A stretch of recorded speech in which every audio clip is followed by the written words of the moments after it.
Today I'm sitting down with Michael Waterloo from Fantasy Pros and The Athletic. We're going to chat about his life, his times as an analyst for both fantasy and WNBA. Let's go balls deep.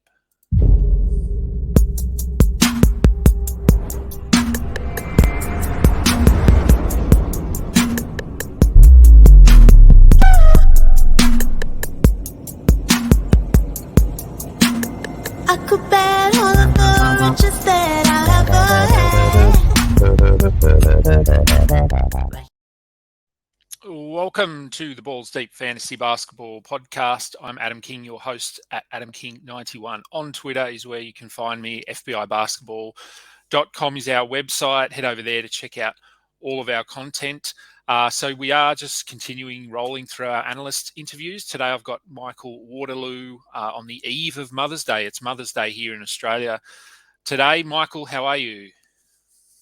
I'm doing very well, Adam. Happy Mother's Day to you and yours, as well as everybody listening. And I appreciate you having me on. No, look, it's good. These shows have been fun, and I don't think we've been on a show together before for anyone. I know I've been on guest shows and that sort of thing, but this is a first. Yeah, it's our first time linking up.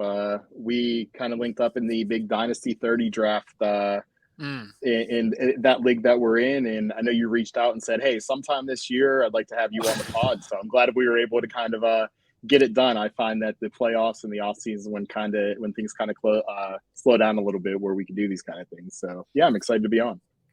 Yeah, I was hoping to record them during the season, but everything sort of just gets on top of you when it's all happening. But there's not as much happening now.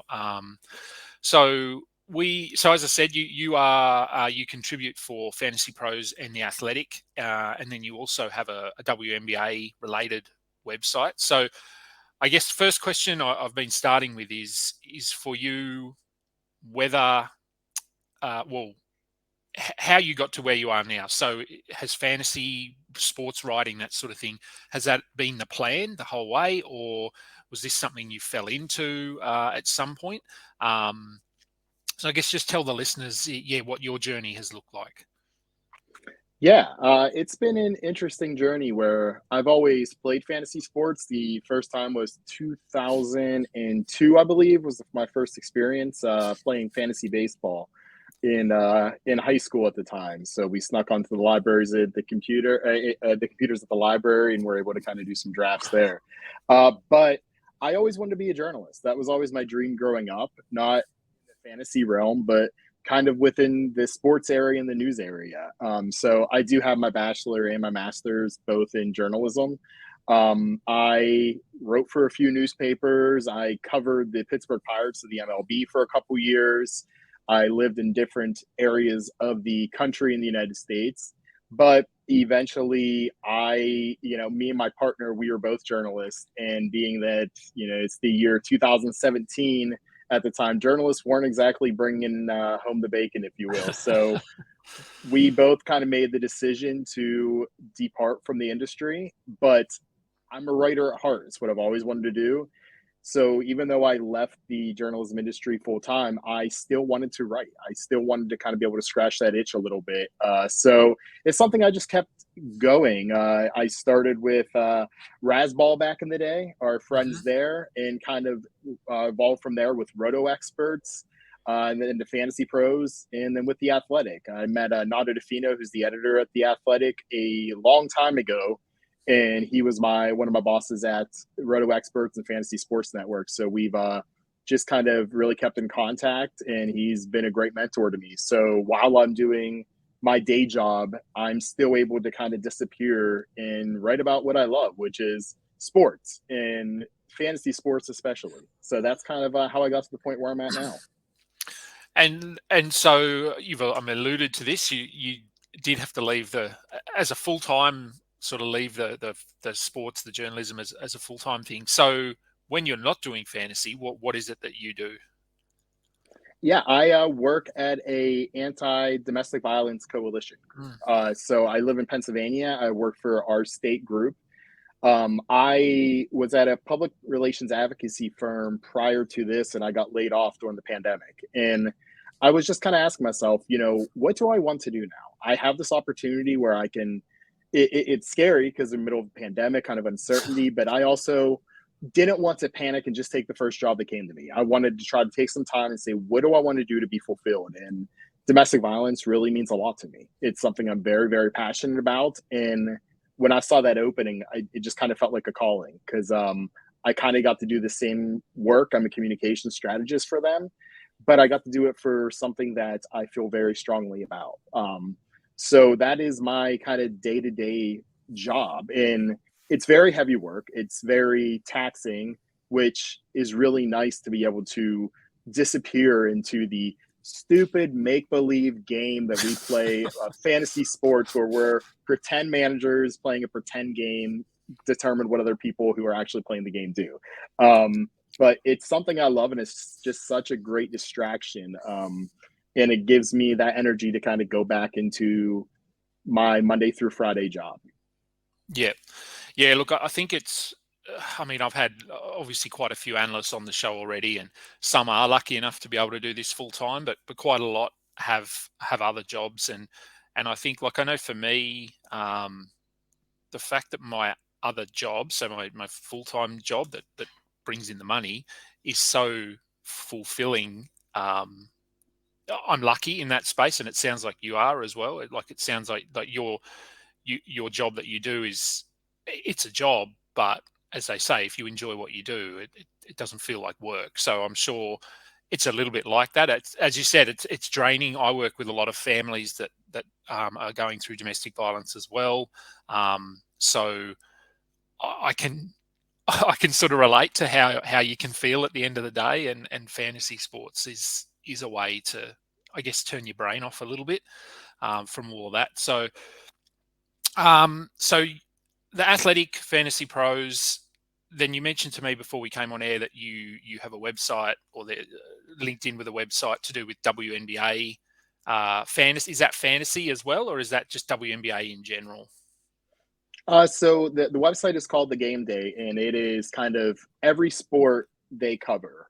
It's mainly from a betting angle, but there's also a lot of just fantasy analysis with it. So I was really, really pushing for them to incorporate more women's sports in general, but especially WNBA. So I'm kind of spearheading that with our NBA editor, Garrett Shorpening. I am kind of writing up mainly just kind of the odds, kind of the different movements, the pre-free agency, post-free agency, post-draft, and kind of doing a preview right before the season starts. And then going to be breaking down kind of starting with every month from a fantasy angle for them.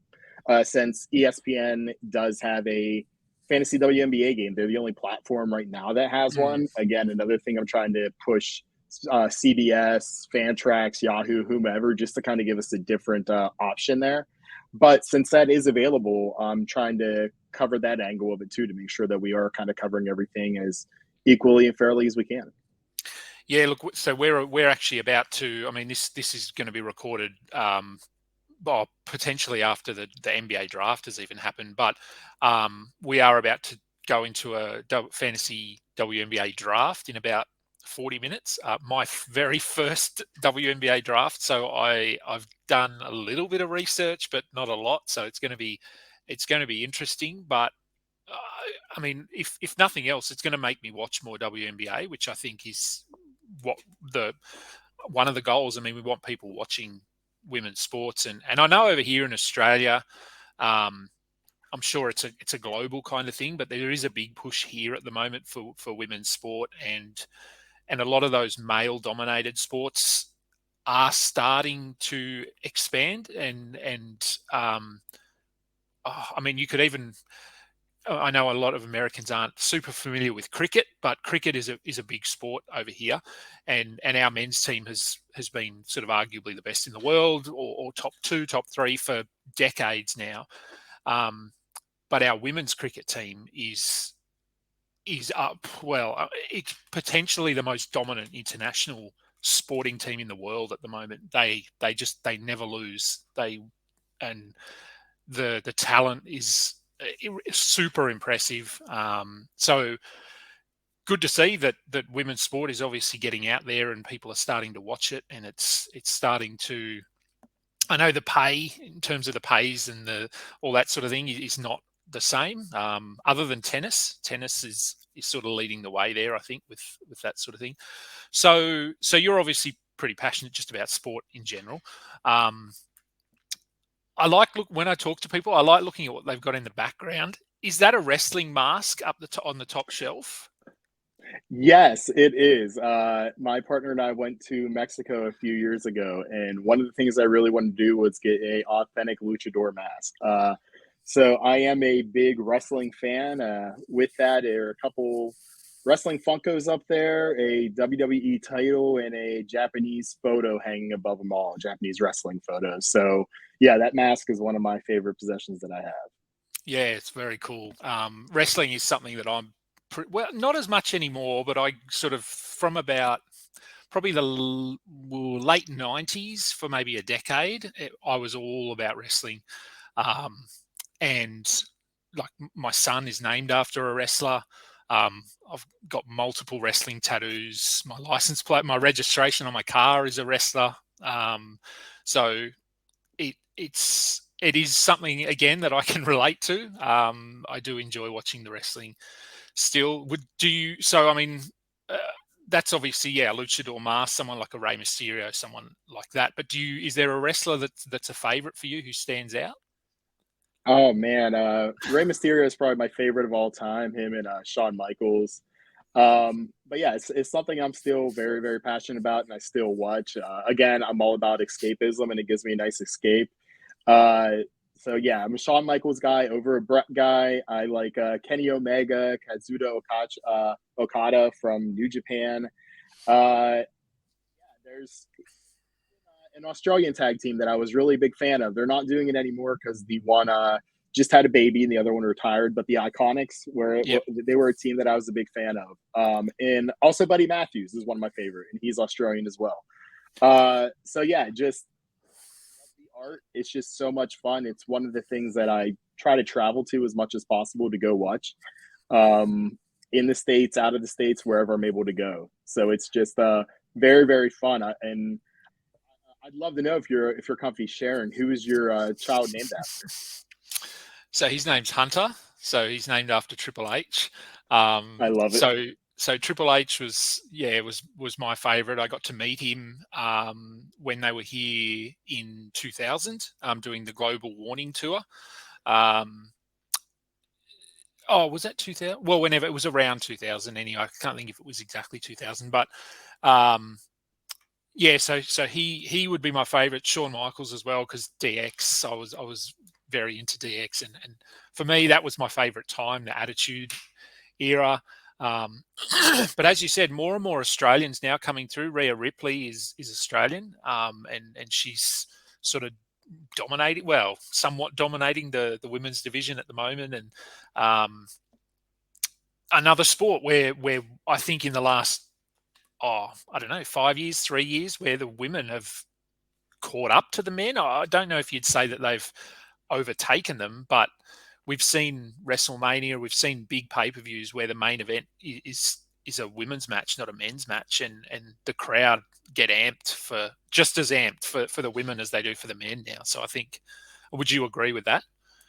Yeah, the women's revolution and evolution, if you will. I mean, when you talk about the Attitude Era, we think of Trish Stratus, Lita, and Yep. whoever else in kind of bra and panty matches. And Yeah. as great as the Attitude Era was, there's a lot of cringe moments that didn't really Yeah. age as well. But seeing the Four Horsewomen, seeing what Ronda Rousey did with the UFC to kind of put women right on equal playing field to show, hey, we can do this too. And seeing that kind of bore into the next generation with the Rhea Ripley's, the Bianca Belairs, Tony Storm is another Australian wrestler who's doing fantastic stuff in AEW now. But it used to be whenever Trish and Lita main evented Monday Night Raw, I think in 2001, for the first time ever for women, it was like, oh my God, this is a huge thing. Now, like you said, at WrestleMania, you're having Becky Lynch, Ronda Rousey, Charlotte Flair at WrestleMania 35 in New York main event. You have Bianca Belair, in Sasha Banks or Bianca and Becky, and then you have Rhea and Zelina Vega in Puerto Rico this past weekend be one Yep. of the main matches. So they are right on that level, and because it is wrestling, the payday is pretty even too. So whenever you talk about tennis kind of leading the way, obviously it's a kind of a scripted sport, predetermined, but also athletic too. So I kind of consider that in there where the women have the same respect. They're looked at just on the same level as their male peers, and they are kind of getting that same treatment, notoriety, and kind of face of the company and being paid like it too. So it's fantastic to see.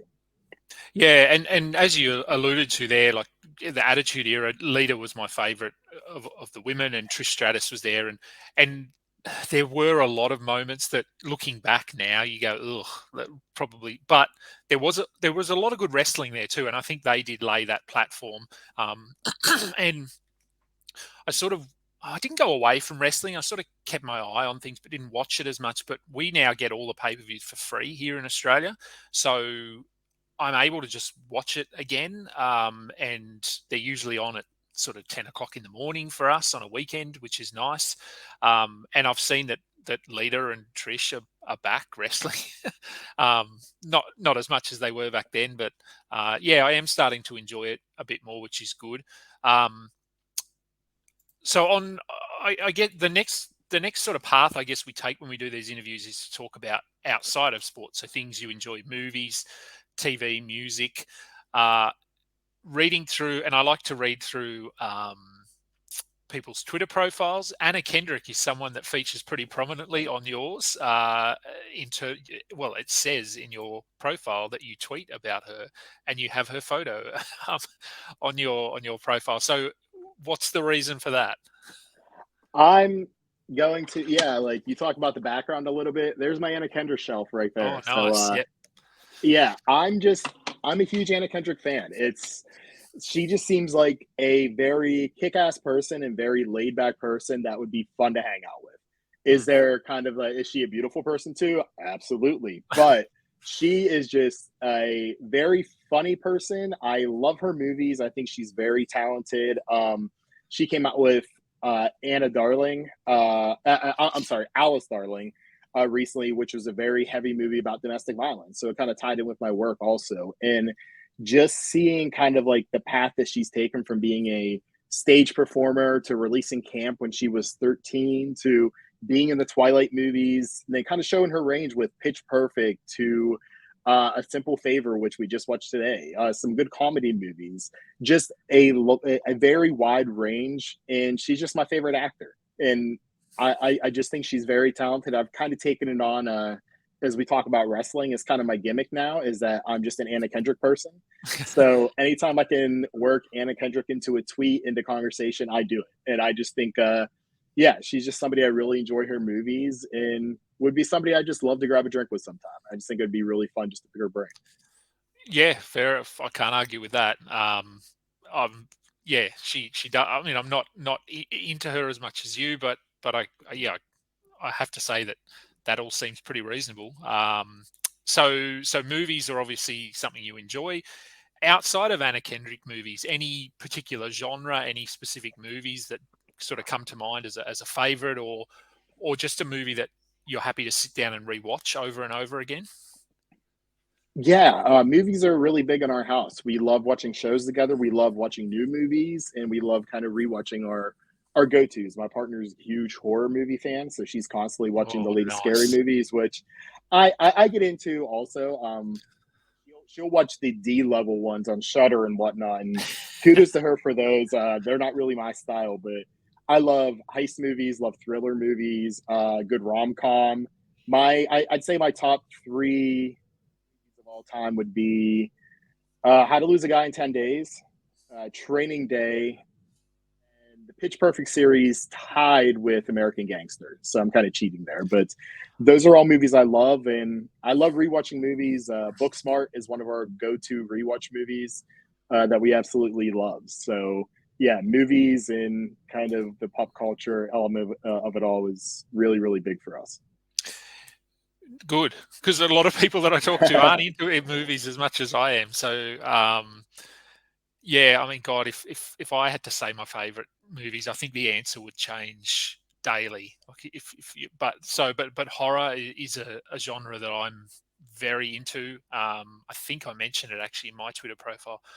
So I'm often at the movies. I've got a friend here who lives reasonably close, and once we try for once a week, but once a fortnight, we're usually at the movies.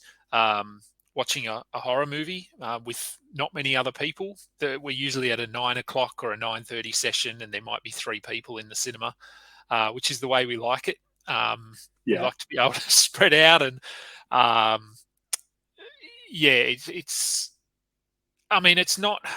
I get asked all the time, "Oh, was it scary?" And I can't answer that because it's not scary to me. I just like the. I don't know if I like the concept of it, but I don't get scared. Where some people do, and much the same as you, I think like your top three movies there are pretty eclectic in terms of what, like they're not all rom-coms or all action movies. There's a pretty diverse range there. Much the same for me.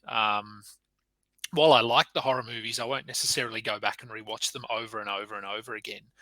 But there are certain movies that I will sit down and watch. The American Pie movies, I'll watch them over and over and over again. Um, there's a movie, I'm not sure when it came out. It's probably no, actually, it's probably late 90s, called Can't Hardly Wait.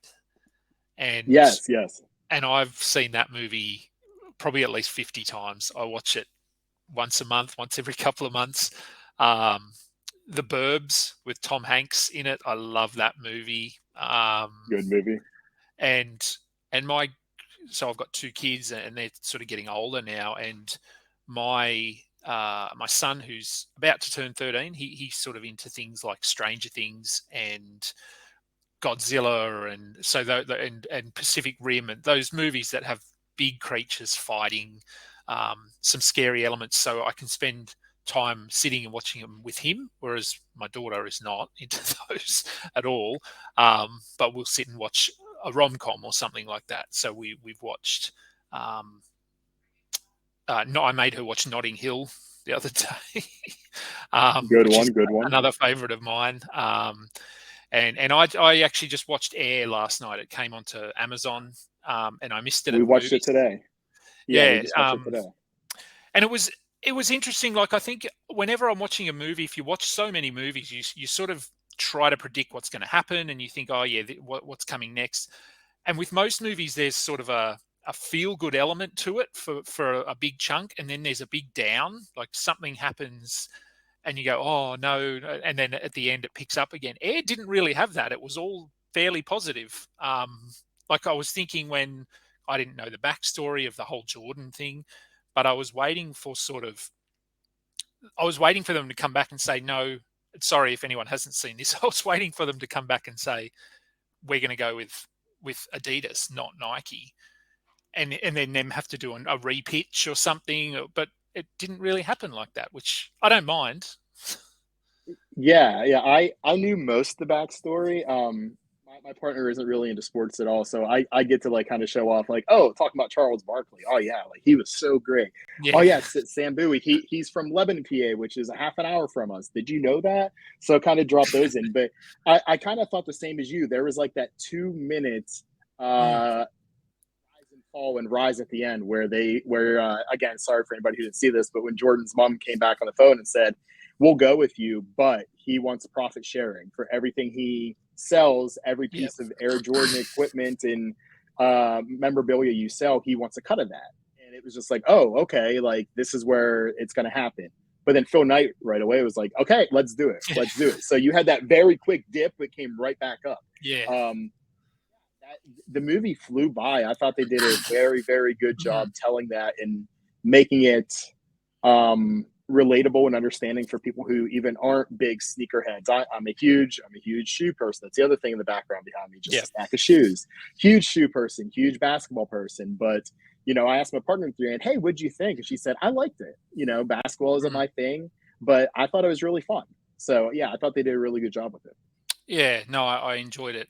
Um, So we'll, I guess, start getting towards wrapping up because we have to get ready for our draft. But before I go to the final question, which is the same one I've asked everyone, in terms of traveling, is that something that you and your partner like to do? Like, do you like to get out and about, whether in the US or outside the US? Yeah, we are really, really big into traveling. The pandemic kind of set that back. We had quite a few Mm. trips planned overseas we had to cancel. But we have some trips. We have some trips scheduled. We're going to Savannah, Georgia, to explore. We're going up in the New England states for a wedding. Sorry, I had a cough there. We're going up to New England states for a wedding. I love going up to Canada. I'm a big Toronto fan, so I love going Mhm. up there watching the Blue Jays. We went to China and Mexico in 2018 to explore there. We love those. And we kind of have a bucket list of places that we want to go. We want to go to Australia. We want to go to New Zealand. We want to go over to Ireland, London. And it's just kind of working up to the point in our lives where, hey, we're actually able to kind of do these things now. Let's kind of get out of our bubble a little bit. Let's leave the area that we're in, especially, and kind of check out the other areas within the States, but also the world, because there's so many great places that we'd love to see. So it's kind of a goal of ours to travel at least somewhere once a year, whether it's somewhere local, whether it's somewhere that we can drive to, fly to, or kind of go overseas to. Yeah, no, they're a little bit. I mean, yeah, I guess with my kids, we've sort of you've got to fit your travel in around school um, and just how old they are, and you sort okay, they're too young, we don't want to travel too far, all that sort of stuff. But we both, my wife and I, enjoy traveling. So, last question before I let you go is a fantasy question, although this isn't a fantasy podcast per se. Victor Wembanyama is a pretty hot topic in fantasy sports, and as I said, by the time this is released, we may actually know where he's going to play next season. But as of right now, if we had to look ahead to drafts for next season, where would you be comfortable drafting him based on what we know now? Where would you be hoping or comfortable, as I said, taking him in a draft, just in a standard redraft? And second part is, do you think?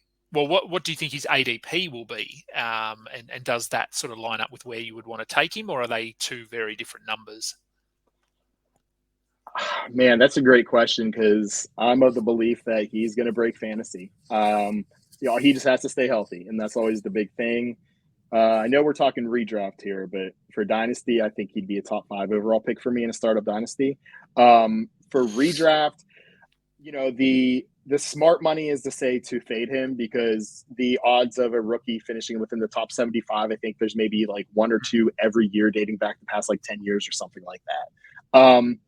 But I don't know the last time we saw somebody as polished as him, where it's kind of Giannis doing Giannis things without needing those couple years to kind of get acclimated and grow into his body and everything. So I think as I delay to try to give myself more time to think of where I'd actually take him, I would say I'd take him in the third round of a redraft league, and I think that's right around where his ADP is going to be once we kind of see him get through training camp, once we see him get on the floor for some meaningful preseason basketball, if there is such a thing, you'll see that ADP start to climb up. I think you'll see it kind of end up right around 33 overall, which in a 12 team, that's middle of the third round. So that's kind Yeah. of where I think he goes. And, I think I'd be okay taking him there, depending on my first 2 picks. Yeah, look, I think most analysts are fairly consensus with where they would want to get him, and that's around that 30, 35, somewhere in that range, sort of back into the third round. A lot of analysts, I'm sort of on the fence a little bit, but a lot of people are thinking that he's going to end up going first round in some leagues, and there'll be people just who want him on their team. So they're going to take him, and that'll lift his ADP. So I think his ADP sort of opens, as you said, around that range. And then as we get closer to the season, if he's a standout in summer league, if he plays, I mean, I don't know how much summer league he's going to play. If you've watched any summer league over the last 5 years, you'll know that based on what we've seen, he might play 2 games, and then they'll just say, we've seen enough, you don't have to play the rest. But if he then comes out in the preseason and has a couple of strong games and does what we think he can do, then people are going to go, oh, God, I've got to take this guy at pick 15 or pick 20 or something. So it's going to be pretty wild. As you said, I think it's hard to make a direct comparison because he has elements of so many players. It's going to be fun. And I really want to get him on at least one team next season. And if I have to reach for him, I'll reach for him. Yeah, my kind of mantra with fantasy is if you're not having fun with it, you shouldn't be doing it. We all want to win. We all want to make money off it. We all want to be the champion, be competitive. But you want to have fun. Like I said at the beginning, this is a pretend game that we're playing, and you should have fun with it. So if getting Victor Wembanyama on one of your teams makes you have fun, do it. If you're like, hey, in my home league, I'm going to reach for him with the 5th overall pick, do it. Have fun. Like you, I'm going to make sure I have one share. If I have to join a $10 Yahoo league, if I have to do an NFBC league, just to get him on there, I'll do it because I want to have at least one share because I'm going to have the biggest FOMO if I don't, and I don't want that. So I don't want to get too invested, but I need at least one share to root on. Yeah, and look, and FBI, again, I mean, we'll be running a ton of draft-only leagues that are $5 entry, that sort of thing. So if anyone who's listening who hasn't joined those leagues, there's always about 40 of them, I think, running. So jump into one of those and take him with the first pick if you want. So I might just do that. Yeah. Look, I probably will. So I will let you head off and we'll get ready for our draft. Before I let you go, I guess this is a bit of a downtime, but WNBA is about to kick off. Where can people find you and what have you got sort of planned for the next, I guess, couple of months? Yeah, you can find me on Twitter, mainly at Michael Waterloo. There's a lot of Anna Kendrick tweets. Like I said, WNBA season starting up. I'm going to the opener next Friday in Washington against my New York Liberty. I'm very excited for that. So yeah, you'll see some WNBA coverage, some NBA draft coverage will be coming up, mainly at Fantasy Pros. And I do a lot of fantasy baseball too. So if you're a baseball fan, I'm writing about fantasy baseball at least 3 to 4 times a week at the different outlets that I have listed there. So yeah, if you need a little break there, follow along for some baseball. And if not, we'll get ready for another basketball season. It'll be here before we know it. So thanks again for coming on. Go and follow Michael at Twitter there. That will do it for today's show. Remember, check out all of our content at fbibasketball.com. As I said, all our redraft leagues, I have no idea when B-Dub starts them, but it's stupidly early. So they'll probably be up and rolling by, I don't know, maybe July. Who knows? Follow along with this podcast, Spotify, Google Podcasts, Apple Podcasts. Give us a thumbs up. Subscribe to our YouTube channel. That would be beautiful. Thank you so much. Until next time, catch up. You just listened to another episode from the Fantasy Basketball International Podcast Network. Thanks for joining us. And for more information about joining our community, please check out our website at fbibasketball.com.